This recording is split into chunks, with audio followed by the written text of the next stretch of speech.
Bonjour, bonjour à toutes et à tous. Merci d'être sur Kwesi pour ce temps de parole avec un ancien président du conseil départemental qui sait de quoi il parle quand on parle de département, bien évidemment. C'est pour ça qu'il est sur notre plateau. Daniel Zaïldani, bonjour. Bonjour Patrick.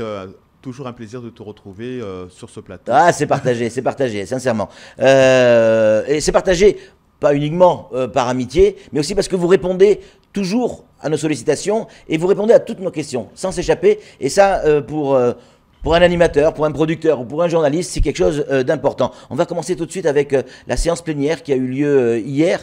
Alors, sur Kwesi, on s'inquiète du budget du conseil départemental, on s'inquiète du déficit ou pas, et de la situation à venir, parce qu'il y a des tonnes d'associations culturelles, sportives, qui ne sont pas encore payées. Est-ce qu'il y a lieu d'être inquiet ou pas, clairement? Alors, il est clair que le conseil départemental est une institution qui est fortement sollicitée et qui est attendue de tous les partenaires. Oui. Et c'est pour cette raison que les élus qui ont la charge et la chance et l'honneur de diriger cette institution doivent vraiment s'investir au mieux pour la population parce que les attentes sont énormes. Aujourd'hui, le conseil départemental, effectivement, a un budget très contraint. On avait vu déjà il y a 2 mois lorsque nous avons adopté le budget, notre groupe s'en était abstenu puisque nous avions des inquiétudes, puisqu'un certain nombre de priorités pour nous n'étaient pas forcément les bonnes, tant bien même qu'elles avaient été pointées depuis un certain nombre d'années par l'exécutif actuel comme l'exécutif précédent. Et là, je pense notamment sur le social avec tout l'accompagnement financier qui est fait pour les personnes non assurées sociaux, les personnes qui rentrent de manière clandestine quotidiennement sur notre territoire de Mayotte, les personnes qui, d'une certaine manière, contribuent au niveau de violence que nous avons sur le territoire de Mayotte. Donc nous estimons, nous, notre groupe, qu'on ne peut pas d'un côté vouloir lutter contre l'immigration clandestine et de l'autre mettre en place un budget qui favorise leur installation à travers un accompagnement social, notamment au niveau de nos PMI. C'est-à-dire que vous craignez que ça fasse le principe de l'aspirateur ? Absolument, puisque vous savez, on a tendance à dire, en tout cas l'État le dit, que si à Mayotte, on n'étend pas tout le droit social, notamment sur les allocations familiales, notamment l'accompagnement des personnes âgées, notamment l'accompagnement des personnes handicapées, c'est parce qu'ils ne veulent pas que les aides sociales soient un vecteur qui conduirait à un afflux plus massif d'immigrés vers Mayotte. Alors, en partant de ce postulat et de la posture qui est à l'État, je ne comprends pas pourquoi le conseil départemental, lui, accompagne pleinement 80% des personnes qui, en réalité, sont en situation irrégulière. Après, c'est la mission principale d'un conseil départemental en France. Daniel Zaïldani, 80% de son budget, c'est le social. Et le social, en général, en France, ne fait pas la différence entre les gens. 80%, et encore, bien sûr, heureux. Bien sûr, au niveau de la métropole, on accompagne les personnes en difficulté. Ouais. Mais compte tenu de la situation financière du département, je pense que la priorité, c'est d'abord de s'assurer que les Français, les Mahorais qui sont à Mayotte, soient bien accompagnés. Aujourd'hui, lorsque nous consacrons 60 millions d'euros dans le social au niveau des PMI, on comprend que on ne peut pas accompagner correctement les associations sportives. Mais quand vous étiez président, combien vous mettiez sur le social à l'époque ? Écoutez, moi, je suis très réaliste et nous étions dans une enveloppe qui a avoisiné les 20 millions d'euros. Ouais. Donc aujourd'hui, il y a un effort conséquent qui est fait, mais pour quel résultat ? Est-ce que pour autant, nous avons une meilleure considération sur notre territoire ? Est-ce que pour autant, on respecte davantage les Mahorais ? Je crois, à force de constater que si l'opération Ouambouchou a été enclenchée, c'est bien parce qu'il y a une situation de violence. Encore ce week-end, Koungou, vous le savez, les alentours de Koungou. Cette nuit Tsunzu, hier Dzoumonier, avec des accidents graves du reste. Vous voyez bien qu'on ne respecte pas finalement les Mahorais. Donc c'est la raison pour laquelle je ne suis pas un mormon, je suis un musulman. Un mormon, lorsqu'on lui gifle, lorsqu'il prend une gifle sur la joue droite, il tend la joue gauche. Le musulman, c'est œil pour œil, dent pour dent. Donc, c'est clair, il n'y a aucune raison que nous consacrions un budget conséquent pour accompagner toute une immigration clandestine qui, en parallèle, pourrit la vie des Mahorais. J'ai d'autres questions à vous poser, mais est-ce que vous pouvez répondre clairement? Est-ce que oui ou non, il faut s'inquiéter pour le budget 2023, pour le conseil départemental, pour tous ces gens qui attendent et qui vivent au crochet du conseil départemental? Moi, je crois qu'il faut s'inquiéter. Je vous rappelle qu'il y a 2 mois, nous avions pris 2 délibérations. La première, c'était autoriser le président à contracter un crédit de 30 millions d'euros pour assurer les opérations. Deuxième délibération que nous avions prise, c'était une ligne budgétaire pour faciliter les paiements au quotidien au niveau avec le président. Aujourd'hui, ces deux délibérations n'ont pas encore été activées, mais on voit bien que nous sommes dans un contexte tendu pour les paiements. Beaucoup d'opérateurs aujourd'hui se plaignent de ne pas avoir été honorés des prestations qu'ils ont pu faire. Et ça nuit fortement à l'image du département et voire pire au marché futur qu'on va lancer. De la même manière, il ne faudrait pas aussi que nous explosions notre budget en engageant trop fortement le conseil départemental vers d'autres choses, parce que je rappelle qu'on a un plan de mandature dans lequel on a acté un certain nombre de projets à réaliser, et pour autant, en parallèle, je constate que nous prenons des engagements nouveaux, et encore à voir si tout cela sera respecté. Donc, plus on avance et plus je m'inquiète. Daniel Zaidani, il est déjà 7h20 et je voudrais qu'on parle de Wuambushu, si vous êtes d'accord, bien évidemment. J'aimerais avoir votre regard sur ce qui se passe actuellement, sur, non, alors certains disent le raté du début ou le temps nécessaire qu'il fallait utiliser pour lancer réellement Wuambushu. On en est où sur Wuambushu aujourd'hui? Écoutez, on n'atteint pas les objectifs que l'État lui-même s'est fixés. Ouais.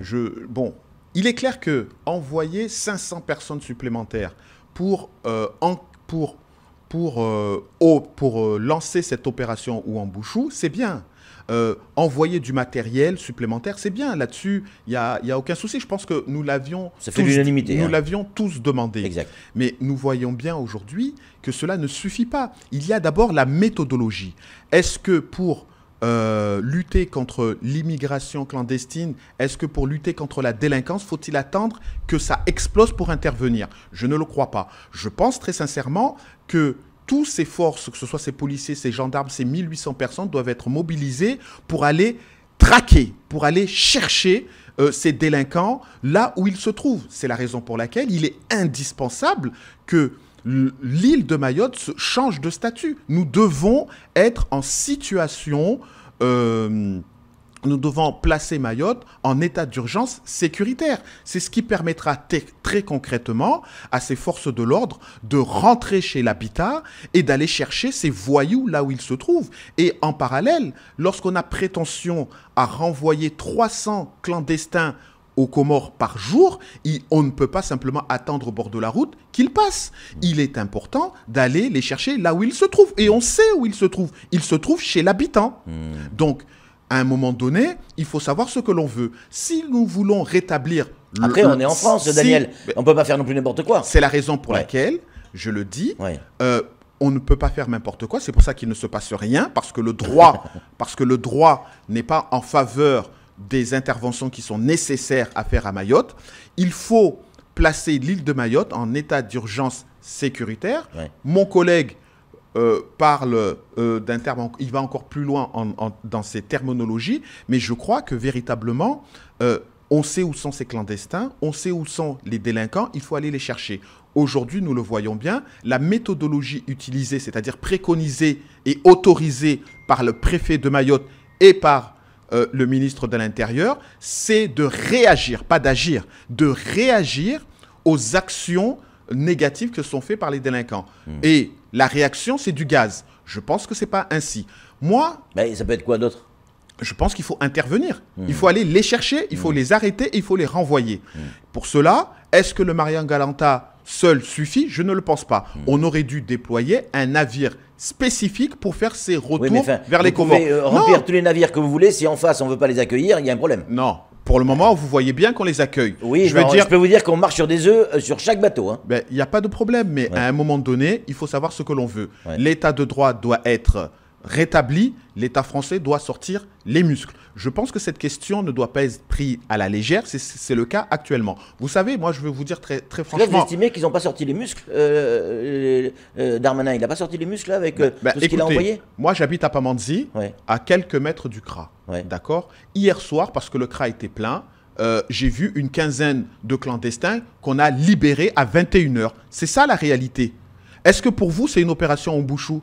La réalité, c'est que quotidiennement, des Kwassa continuent de venir à Mayotte parce que le Ouambouchou ne fait pas peur, parce que le Ouambouchou est inefficace, parce que les promesses qui ont été dites ne sont pas tenues. Je vous rappelle tout de même que tous les proviseurs de l'île, tous les profs, un certain nombre de profs s'étaient inquiétés en faisant des longues tribunes en disant qu'ils ne souhaitaient pas que leurs élèves disparaissent de leur établissement parce que ce sont des clandestins. Combien d'élèves ont disparu des établissements? Aucun. C'est-à-dire que Ouambouchou ne fait pas le job. Aujourd'hui, Ouambouchou ne fait pas peur. Moi, j'habite dans une zone urbaine et je constate que nos délinquants et les clandestins se promènent tranquillement en ville parce qu'ils savent qu'ils ne seront pas arrêtés. Donc oui, envoyer 500 personnes supplémentaires, c'est bien sur le papier, mais si derrière le boulot n'est pas fait, ça ne sert à rien. Et par ailleurs, et ça c'est très important, il faut que le conseil départemental, en tant que premier propriétaire foncier de l'île de Mayotte, identifie très clairement toutes les parcelles qui sont occupées de manière illégale, c'est-à-dire des clandestins notamment qui sont sur ces parcelles installés sans autorisation du conseil départemental. Une fois que ce travail d'identification sur le papier sera fait, il faudra qu'ils transmettent aux mairies la liste de tous leurs terrains dans lesquels ils ont autorisé une occupation afin que le maire envoie sa police municipale dans sa commune, s'assurer que ces terrains du conseil départemental sont bien occupés par les personnes requises. Mais si ce n'est pas le cas, il va falloir que ces terrains soient identifiés et remontés à la préfecture pour que l'opération Ouambouchou puisse intervenir. Donc ça nécessite en réalité non pas simplement dire nous sommes pour l'opération Ouambouchou, mais ça nécessite surtout que nous soyons au niveau du conseil départemental pro-réactif et qu'au niveau des mairies, tout le monde soit consulté. Oui, mais pro-réactif, ça veut dire quoi? C'est pas les agents du conseil départemental qui vont se mêler de l'opération Ouambouchou? Je vous dis que les agents du conseil départemental doivent recenser l'ensemble de leurs terrains sur lesquels ils ont donné des autorisations. Ensuite, c'est de comparer avec la réalité du terrain pour s'assurer si les terrains qui n'ont pas fait l'objet d'autorisation, est-ce qu'ils sont squattés ou pas. Parce que c'est vrai que des bureaux du conseil départemental, on ne peut pas le savoir. Donc, il appartient maintenant dans chaque commune, une fois que ces listes sont communiquées à chaque commune, il appartiendra au maire d'envoyer la police municipale s'assurer que les terrains dits occupés sont bien occupés par les personnes requises. Si ce n'est pas le cas, ou s'il y a des terrains qui ne devraient pas être occupés, il faudra identifier donc ces terrains et remonter l'information au préfet de Mayotte pour que les forces de l'ordre qui sont venues pour faire un grand nettoyage sur Mayotte le fassent. Parce que ce que je ne voudrais pas, dans 2 mois ou dans 3 mois, entendre Elisabeth Borne nous dire que finalement, vous savez, vous vous plaignez de l'immigration, vous vous plaignez des violences à Mayotte, mais nous sommes venus à Mayotte, mais qu'a fait le département pour nous aider dans cette opération? Qu'a fait les maires pour nous aider dans cette opération? Ça nécessite donc de ne pas être passif, mais d'être actif. C'est ce que je demande. Daniel Zaidani, il est déjà 7h27 et je ne peux pas vous laisser partir sans parler un petit peu de Pamandzi, si vous êtes d'accord. Qu'est-ce qui se passe à la commune? Alors, juste avant, en guise de conclusion, ce qu'il faut bien comprendre, c'est que c'est l'avenir de Mayotte qui est en jeu.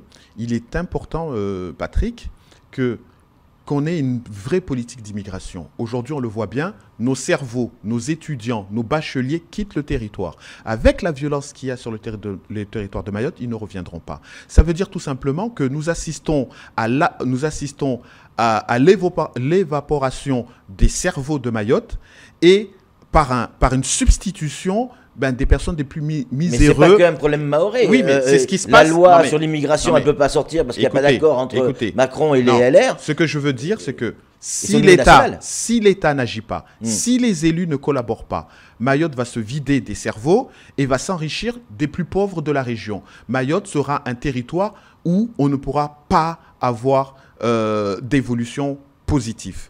Concernant Pamandzi. Oui, s'il vous plaît. 2 mots. Moi, je vous dis très sincèrement, je suis très déçu de ce qui se passe à Pamandzi. C'est quand même vous qui avez mis en place cette équipe. Hein. C'est la raison pour laquelle je suis très déçu. Je suis très déçu de ce qui se passe à Pamandzi. Je ne suis pas conseiller municipal. Ouais. J'ai fait le choix de me consacrer pleinement au conseil départemental, d'accompagner au mieux la mairie de Pamandzi. C'est pour cette raison que ces 3 dernières années, nous avons pris des délibérations à faveur de la commune de Pamandzi pour l'aider dans son développement, que ce soit pour les routes, que ce soit pour l'évacuation des eaux des pluies, que ce soit pour la JP, c'est-à-dire le centre culturel de Pamandzi, que ce soit pour le CCAS. Donc nous avons pris vraiment des délibérations à hauteur de 7 millions d'euros pour accompagner la commune de Pamandzi. Aujourd'hui, force de constater que la commune de Pamandzi n'arrive pas à mettre en œuvre tout ceci.